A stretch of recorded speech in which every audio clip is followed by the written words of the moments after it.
Ilmu akad itu banyak, tetapi 6 akad ini usaha itu tidak terlepas daripadanya. Macam-macam bisnis itu banyak, tapi ada 6 bisnis yang biasanya orang kada terlepas, yaitu jual beli.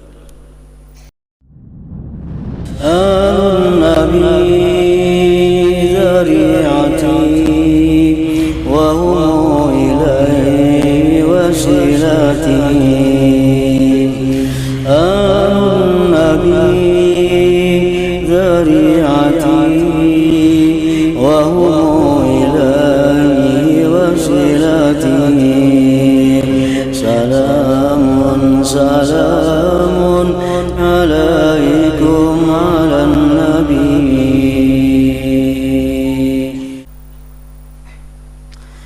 Ilmu akad itu banyak, tetapi 6 akad ini usaha itu tidak terlepas daripadanya. Macam-macam bisnis itu banyak, tapi ada 6 bisnis yang biasanya orang kada terlepas, yaitu jual beli. Riba, salam, pesanan artinya. Siwa menyiwa, syarikat perkongsian, dan kirat bagi laba, bagi untung. Maka kami uraikan syarat-syaratnya.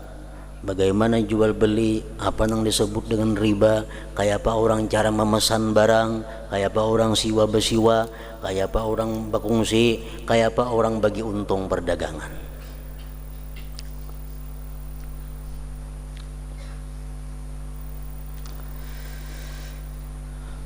Pertama, akad pertama jual beli. Allah Ta'ala menghalalkan jual beli. Dalam Al-Quran jelas disebutkan itu, wa ahallallahul bai'. Allah menghalalkan jual beli. Jual beli itu mempunyai 3 rukun, yaitu pertama, orang yang berakad, penjual dan pembeli.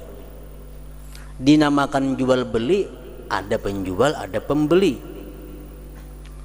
Yang kedua, sesuatu yang diakadkan.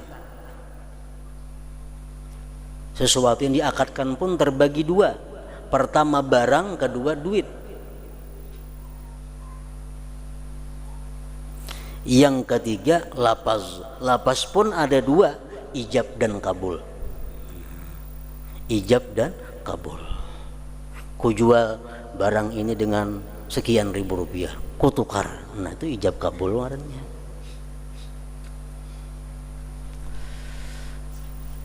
Jadi rukun jual beli itu kalau dirinciakan ada 6. Pertama, pembeli, penjual. Kedua, penjual. Ketiga, barang. Keempat, harga. Kelima, ijab. Keenam, kabul. Itu semuaan ada syarat-syaratnya. Orang yang jadi penjual apa syaratnya, nang berhak membeli apa syaratnya, barang nang kawa dijual apa syaratnya, nang kawa dibayarakan apa syaratnya, ijab kayak apa kata-katanya, kabul kayak apa kata-katanya. Nah, itu semuaan diatur. Jadi orang nang berjual beli wajib mengetahui dahulu rukun jual beli itu ada 6 perkara. Namun disingkat jadi 3. Rukun yang pertama, orang yang berakad. Orang yang berakad artinya penjual dan pembeli. Semestinya bagi orang yang berakad untuk tidak bermuamalah, untuk tidak bekerja sama dengan jual beli kepada 4 orang. 4 orang ini kada sah jadi penjual, empat orang ini kada sah jadi pembeli, yaitu anak kecil, anak yang belum balik, walaupun cerdas orangnya, walaupun pintar orangnya, tapi belum balik. Kada kawa disuruh tunggu kios, kada kawa disuruh tunggu warung, kada kawa disuruh nukar gula, kada kawa disuruh nukar teh, kada kawa. Anak nang belum balik, anak kecil.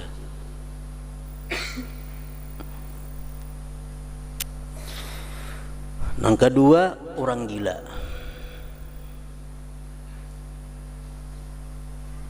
Yang ketiga, hamba sahaya.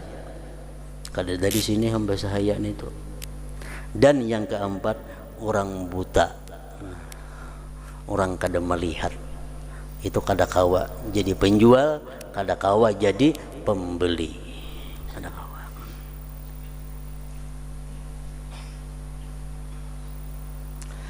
Karena anak kecil itu tidak mukallaf, belum balik. Demikian juga orang gila, kada mukallaf juga. Jual beli kedua orang itu batil, kada kawa. Lihat di kios orangnya kakanakan, jangan ditukari. Kada sah jual beli kita. Bila kada sah jual beli, kada kau dimakan apa nang ditukar lagi. Ampun orang ngarannya.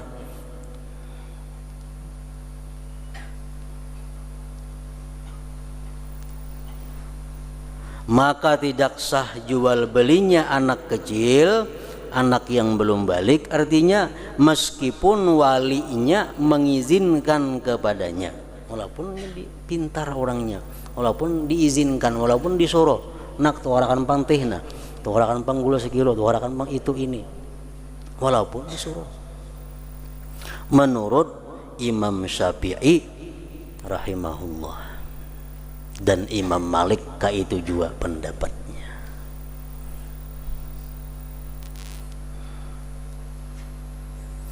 Menurut Imam Abu Hanifah dan Imam Ahmad bin Hambali, anak kecil itu boleh aja inya berjual beli asalkan inya pintar dan diberi izin oleh orang tuanya. Untung ada mazhab yang membolehkan itu. Nah, maka itu ujar Nabi kita, ikhtilaful a'immah rahmatun lil ummah. Khilafnya para imam itu membawa rahmat bagi umat. Jakanya kada ada mazhab Abu Hanifah, kada kawa kakanakan. Belanjaan apa-apa kada kawainya kada boleh itu, Bang. Mesti orang tuanya makan turun ke tanah. Nah, cuma ada mazhab Abu Hanifah ini kita bisa taklid ke situ, bisa umpat ke situ. Kita suruh anak kita nukar asalnya mengerti, asalnya bisa. Nah, anak kalau disuruh jaga kios, jaga warung, jaga toko, muninya bisa. Jadi itu mazhab yang membolehkan, mazhab Imam Abu Hanifah.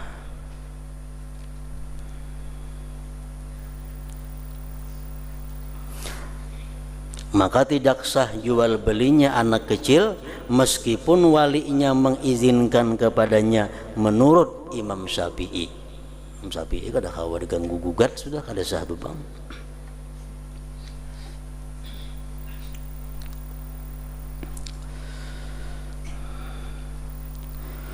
Dan apa yang diambil dari keduanya,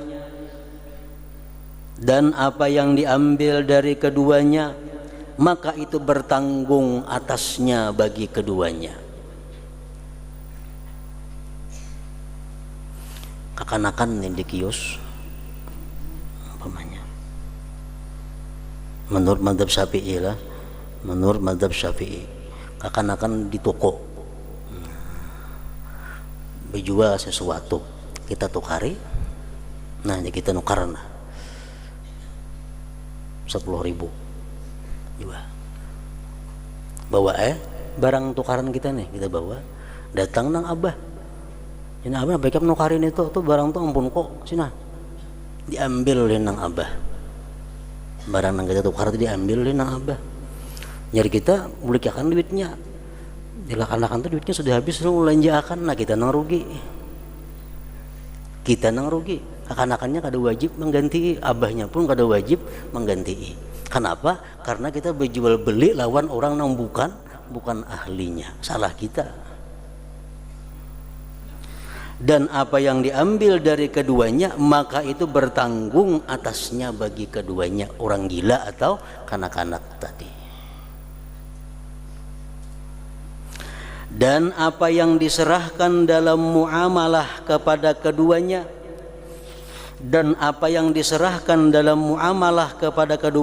kanak-kanak atau orang gila, lalu hilang di tangan keduanya, maka itu sesuatu yang disia-siakan.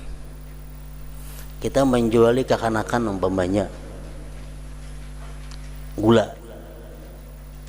juali kekanakan gula, datang abahnya atau mamanya, anakku teh salah tukar, kada kusuruh nukar gula, kada nukar teh, mana duitnya sini aja nama mama. Jadi kita mana gulanya, jadi anak habis belum buang sudah gulanya, nah kita nang rugi. Kita kada kau mengganti lawan orang tuanya minta ganti, kada kawa lawan kekanakannya kada kau minta ganti. Kenapa? Karena kita menjuali orang nang kada boleh dijuali. Jadi seolah-olah kita seorang nang menyia-nyiakan harta kita itu. Dan apa yang diserahkan dalam muamalah kepada keduanya, kanak-kanak atau orang gila, lalu hilang di tangan keduanya, maka itu sesuatu yang disia-siakan ngarannya.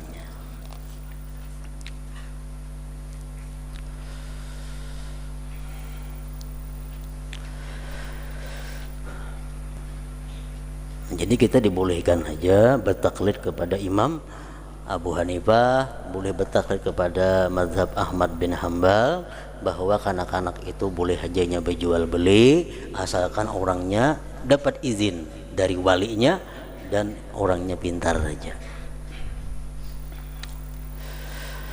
Adapun hamba yang berakal maka tidak sah jual belinya kecuali dengan izin tuannya. Maka atas penjual sayur mayur, tukang roti, penjual daging dan lainnya untuk tidak bermuamalah dengan hamba sahaya selama tuan mereka tidak mengizinkan mereka dalam muamalah mereka. Muamalah itu artinya umum. Muamalah itu artinya bekerja sama, termasuk jual beli, siwa besiwa, sanda besanda, itu muamalah ngarannya dalam bahasa fikih.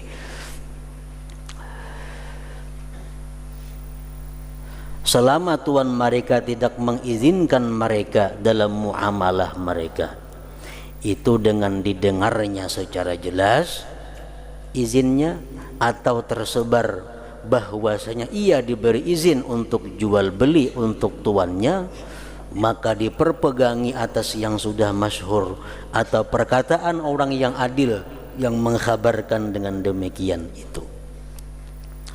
Jika ia si hamba bermuamalah dengannya tanpa izin tuannya, maka akadnya batil juga. Dan apa yang diambilnya daripadanya itu menjadi tanggungan tuannya.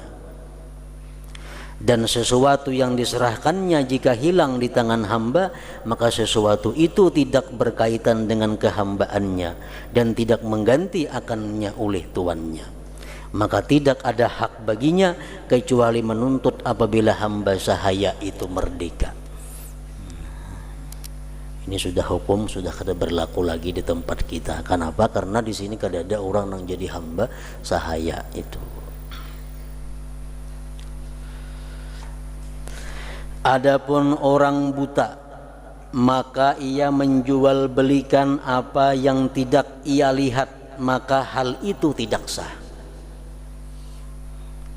Orang buta kada kawa dijuali, kada kawa ditukari ampunnya, kada sah. Dan hendaklah ia disuruh untuk mewakilkan kepada orang yang melihat untuk membelikannya atau menjualkannya. Walaupun hafal duit 100.000, bila kaya ini 50.000, bila kaya ini walaupun hafal tetap kada kawa. Kecuali adanya wakil saikong, ajudan saya pun nang anuakan duitnya nang ini 20.000 nah ini 10.000 nah. Dan hendaklah ia disuruh untuk mewakilkan kepada orang yang melihat untuk membelikannya atau menjualkannya, maka perwakilan itu sah dan sah pula jual beli wakilnya itu. Jika pedagang itu mengerjakan sendiri, maka muamalah itu fasid, rusak, artinya kada sah.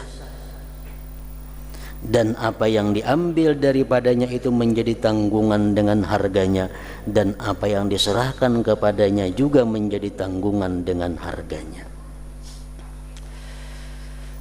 Nah, pendapat Imam Malik itu hanya Syafi'i, hanya Imam Syafi'i yang mengatakan bahwa jual beli dengan orang buta itu kada sah. Kalau pendapat mazhab Malik, Imam Ahmad bin Hambal, Imam Abu Hanifah, boleh aja kita jual beli dengan orang buta kalau dijelaskan barangnya. Kalau dijelaskan.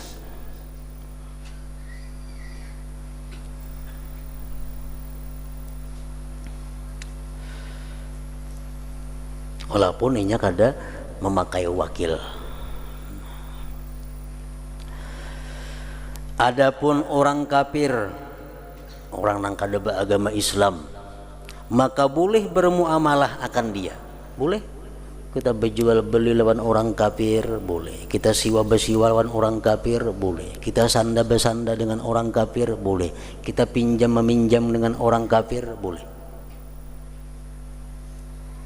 Adapun orang kafir maka boleh bermuamalah akan dia, tetapi tidak dijual mushaf Al-Quran dan budak yang muslim kepadanya. Kada boleh kita menjual Quran kepada orang kafir, kada sah.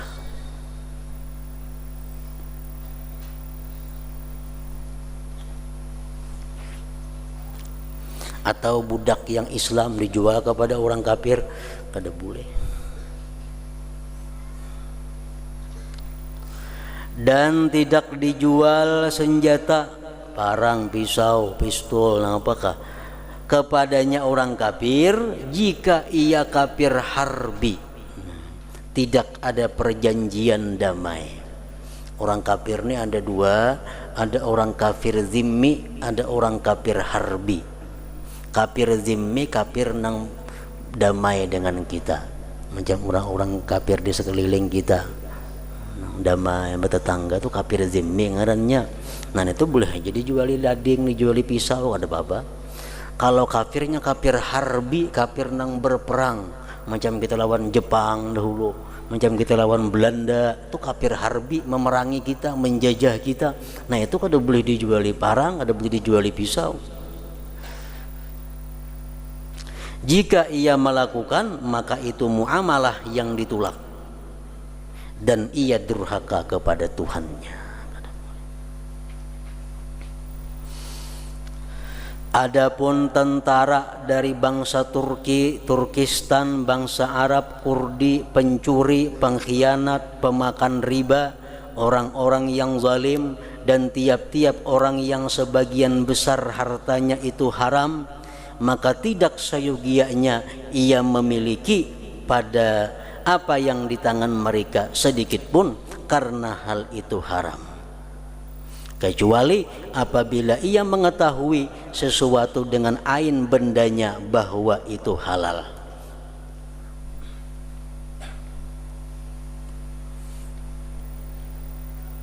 Orang yang kita ketahui dengan jelas bahwa usaha orang itu adalah usaha haram, atau orang yang kita ketahui bahwa usaha orang itu lebih banyak haramnya daripada halalnya. Menurut Imam Ghazali, kita bermuamalah dengan orang itu haram juga.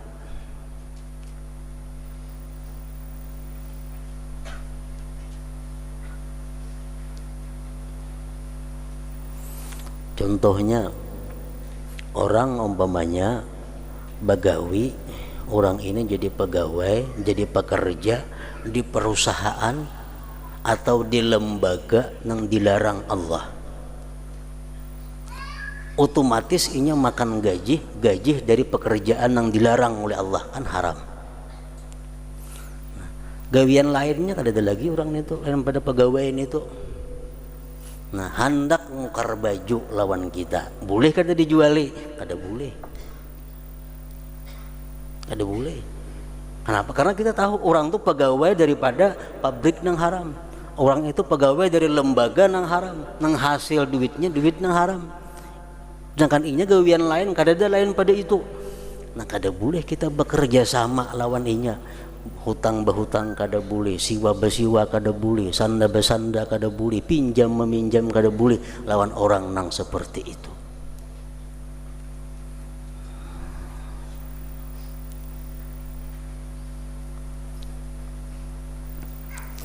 Nah, jadi itu pendapat para imam-imam ini, Imam Ghazali antara lain. Nah, yang kedua, andai kata orang itu ada punya pekerjaan, tapi pekerjaannya orang ini pegawai yang haram, pegawai dari tempat yang haram, tapi nya ada duit lain dapat, nya lain pada itu ada gawiannya yang halal, ada gawian halal ada, tapi banyaknya itu banyak yang haram itu, yang halalnya sedikitannya. Nah, kayak apa inya mun hendak bertukar lawan kita? Kada boleh juga dijuali, kecuali kita yakin bahwa duit nang diunjuknya lawan kita itu duit nang dari yang halal itu.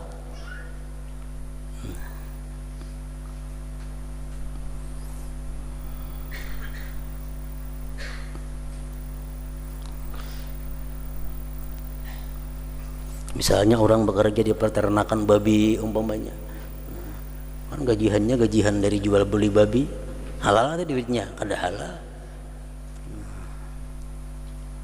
Itu penggawiannya, gawian lain kada ada. Ada gawian lain, warisan pahumaan, kuitannya bahari, berapa burungan ada sedikitannya. Nah, dihitung misalnya 100%, 75% yang haram, 25% yang halal. Nah, amun inya hendak bertukar barang lawan kita kada boleh jauh melayani, kecuali kita yakin, kita tahu bahwa duit yang diserahkannya itu dari hasil pahumaan warisan itu. Kita tahu aja semuaan kira-kira pekerjaan orang ini, pegawai apa orang ini, nah haram kada. Amun sudah tahu kada kawa di muamalah.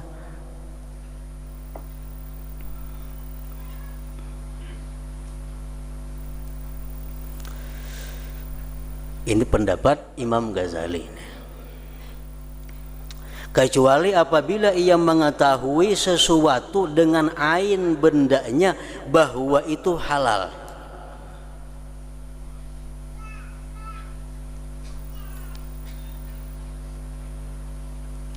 Ada lagi pendapat Imam Rafi'i rahimahullah dan Imam Darimi. Ini kebalikan pendapat itu. Kita makruh bekerja sama dengan orang yang punya penghasilan sebagian besar haram. Makruh, kada haram. Kecuali kita tahu nang diunjuknya lawan kita itu nang haram. Nah, hanya haram. Bila kada tahu, makruh aja. Kan taringan pada Imam Ghazali tadi. Tak inting sedikit. Imam Ghazali tadi mengatakan kita haram mutlak, kecuali tahu nang diunjuknya itu halal. Imam Rafi'i sedikit belain, makruh aja kecuali tahu itu nang haram, nah hanya haram. Nah, cuma wara menghindari yang demikian itu. Wara menghindari yang demikian itu. Kalau kita jadi pedagang nang wara umpamanya, pedagang nang wara, ada orang yang bertukar barang lawan kita, oh orang ini pegawai ini, wah kada kawa dijuali, tutup toko. Wara bang.